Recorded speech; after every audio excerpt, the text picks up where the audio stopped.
Вітаю, друзі! З вами Андрій, канал Інженер Брунц. І сьогодні я вам покажу рішення моєї нової головоломки, яка виглядає як тарілка НЛО. Все почалося з того, що до мене звернулася дружина одного дуже досвідченого колекціонера головоломок. Вона шукала схованку, яку той не зміг би відкрити попри весь свій досвід. Цієї зими росіяни дуже активно намагались залишити нас без світла і тепла, тому я мав деякий час, щоб вирішити цю задачу. Я проаналізував, як грають найкращі блогери-любителі головоломок. Вони покладаються на гравітацію, інерцію, звук, зір та класичну логіку. Тому я мав створити механіку, яка працює поза цими правилами. І результат – це схованка, яку практично неможливо відкрити без підказки. Замовниця була в захваті, і я постав перед вибором або забути про проект, або випустити його для вас. Механіка тут нестандартна, і цю головоломку не можна відкрити просто сидячи за столом. І через це її не можна називати повноцінною головоломкою.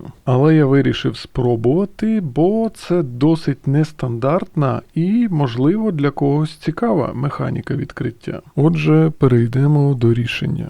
На верхній частині головоломки ви можете бачити гравіювання, де є голови прибульців в різних ролях і два незрозумілих надписи. Це найскладніша підказка в цій головоломці. Надписи зроблені шрифтами Alien Alphabet і означають два слова – тепло та холод. На нижній половині головоломки підказки значно простіше. Верхні два символи схожі на маркування посуду для замороження, а нижні два, які ми закриваємо наклейкою, прямо вказують, що головоломку потрібно заморозити. І після охолодження головоломки до потрібної температури наш секретний контейнер легко відкривається. Всередині ми отримуємо певну ємність для якихось дорогоцінних речей. Головоломка відкривається тому, що при заморожуванні алюмінієва частина зменшується на 0,05 мм, а пластикова частина зменшується на 0,20 мм.